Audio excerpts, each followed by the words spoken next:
Hello guys, अभी हम लोग फॉर्मिंग ट्रायंगल्स प्रॉब्लम देखेंगे कोड फोर्सेस का, जो कि लेटेस्ट प्रॉब्लम में आया है।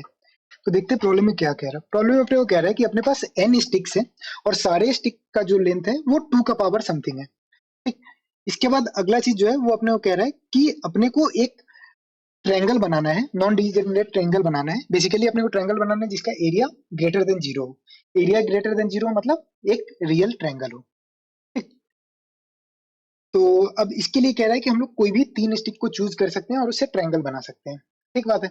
और A1 से लेके AN तक सारा जो है 2 का पावर दिया हुआ है। ठीक है। तो 2 का पावर वाला जब भी प्रॉब्लम आए तो एक प्रॉपर्टी हमेशा आप याद रखिए, इसको बिट सेट में जहां हर जगह जितने भी बाइनरी वाले प्रॉब्लम है, हर प्रॉब्लम में एक प्रॉपर्टी लगता है। वो प्रॉपर्टी का नेम है 2 का पावर 1 प्लस 2 का पावर 2 प्लस 2 का पावर 3 प्लस 2 का पावर 4 इज लेस देन 2 का पावर 5।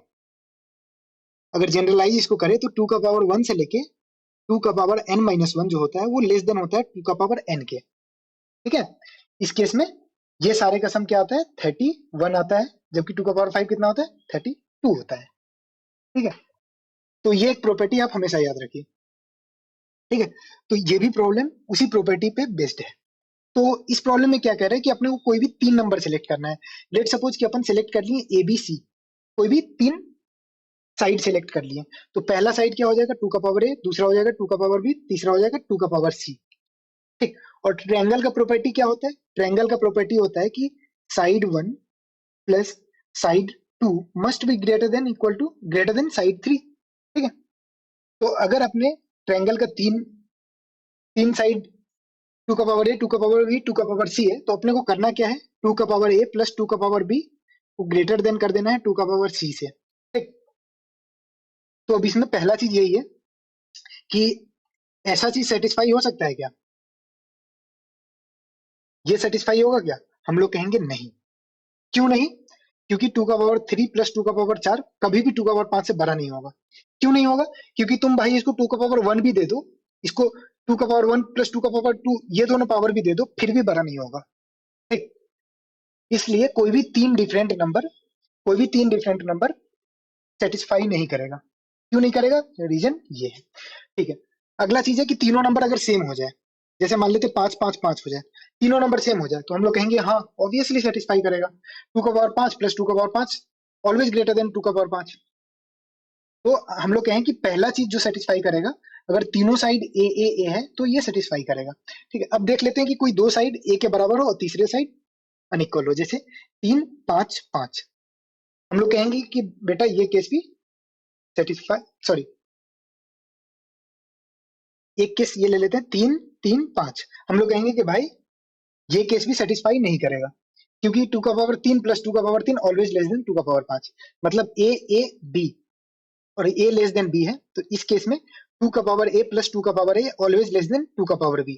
ठीक है। और ये सारे चीज को आप यहाँ से रिलेट कर सकते हो ये वाले कंसेप्ट से। ठीक है।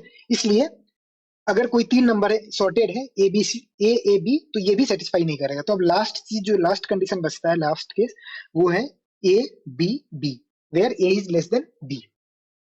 ठीक है। तो इसका एग्जांपल देख लेते हैं। 3 5 5 ये सेटिस्फाई करेगा क्या? हम लोग कहेंगे आराम से करेगा। क्यों? 2 का पावर 3 प्लस 2 का पावर 5 बड़े होगा 2 का पावर 5 से। काहे बड़ा होगा? काहे कि भाई 2 का पावर 5 इधरो है, दोनों तरफ है, तो ये लेफ्ट हैंड साइड ऑलवेज बड़ा होगा। ठीक है। तो हम लोग कहेंगे कि भैया दो तरह का साइड अगर अपने को मिल जाए कि तीनों साइड अगर इक्वल हो, दूसरा केस क्या हो कि बड़ा वाला दोनों साइड इक्वल हो, तो ये दोनों केस में हम लोग कहेंगे कि आंसर आ जाएगा। ठीक है। तो प्रॉब्लम बस इतना ही करना चाह रहा था। अच्छा, अब ये चीज को इम्प्लीमेंट करने के लिए हम लोग क्या करेंगे? अगर मान लेते हैं कि 15 15 15 मान लेते 5 गो साइड है 15 के बराबर। ठीक। तो इससे कितने ट्रायंगल बनेंगे? 5C3। ठीक है। 5C3। और ऐसे ही छोटा वाला ए, बड़ा वाला दोनों बी बी। ठीक है। इसका एग्जांपल एक देख लेते हैं। 2 3 5 8 8 10। ठीक है। अगर बड़े वाले को अगर हम लोग ये बोले, बी को अगर 8 बोले, ठीक, तो छोटा वाला क्या क्या ले सकते हैं? अभी तक का सारा में से कोई भी ले सकते हैं। तो हम लोग कहेंगे कि ये 8 में से ये जितने भी एलिमेंट है इसमें से कोई भी 2 ले लेंगे, लेट सपोज 8 मान लेते हैं कि 4 बार आया, तो ये 4 बार में से कोई भी 2 बार 8 ले लिए, मल्टीप्लाइड बाय एक बार ये तीनों में से कोई एक नंबर लेना है, एक बार ए लेना है और 2 बार बी लेना है। तो 8 जितने बार आया 4c2 इंटू, इस केस में 3 एलिमेंट है तो 3 में से कोई भी एक ले लेंगे, ठीक है। अब इसका हम लोग कोड देख लेते हैं, ठीक है। तो कोड में कुछ भी ज्यादा किए नहीं है, कोड में क्या किए हैं कि हम लोग सारे एलिमेंट को मैप में डाल दिए और उसका फ्रीक्वेंसी स्टोर कर लिए। अब हम लोग मैप में सॉर्टेड ऑर्डर में चल रहे हैं, ठीक।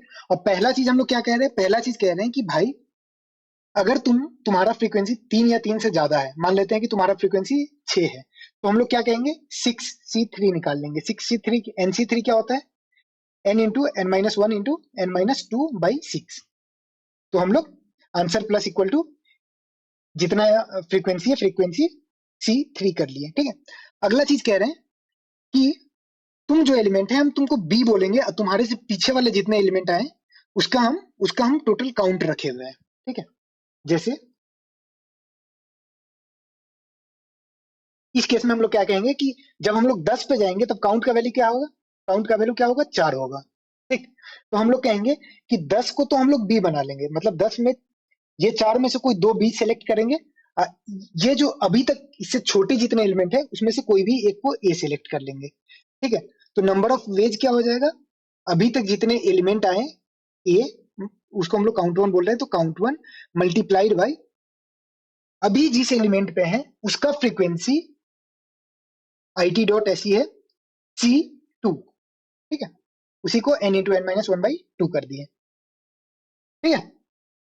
काउंट वन इंटू दिस, इतना ही करना था इस प्रॉब्लम में। ऐसे हर एक प्रॉब्लम का जो मेन कंसेप्ट है, कभी भी आप ऐसा प्रॉब्लम सॉल्व करिए, इसका मेन कंसेप्ट ये है। अगर आपसे अभी ये नहीं हो पाया तो आप इसको दिमाग में छाप के रख लीजिए। बाइनरी के जितने भी प्रॉब्लम आएंगे सारे प्रॉब्लम का यही एक कंसेप्ट है और ये बहुत ज्यादा इंपॉर्टेंट कंसेप्ट है, ठीक है। और दूसरा चीज क्या था, दूसरा चीज ये था कि ट्रायंगल बोला भाई, तो ट्रायंगल का मतलब क्या होता है कि side one plus side two should be greater than side three. बस यही दो कंसेप्ट पे पूरा प्रॉब्लम बनना था। प्रॉब्लम को आप ऑलवेज प्रॉब्लम सॉल्व करने के लिए पहले आप एक बार प्रॉब्लम ढंग से पढ़ लीजिए और एक बार प्रॉब्लम पढ़ लिए उसके बाद उसको कॉपी पे एक दो टेस्ट केस पे लिखिए और उसको सॉल्व करिए, एंड उसको कोड कर दीजिए। बस यही तरीका होना चाहिए, ठीक है। अब कभी भी ये सब नहीं करिए कि क्वेश्चन को लगातार बार बार पढ़ रहे हैं, बार बार पढ़ने से कोई खास लॉजिक आएगा नहीं। एक बार पढ़ लीजिए उसके बाद लॉजिक सोचिए, ठीक है। Thanks for watching the video. अगर वीडियो पसंद आए तो आप कमेंट कुछ जरूर करिए और ऑडियो क्वालिटी कैसा था वो भी प्लीज कमेंट कर दीजिएगा, इंप्रूव हुआ या नहीं। Thanks for watching the video.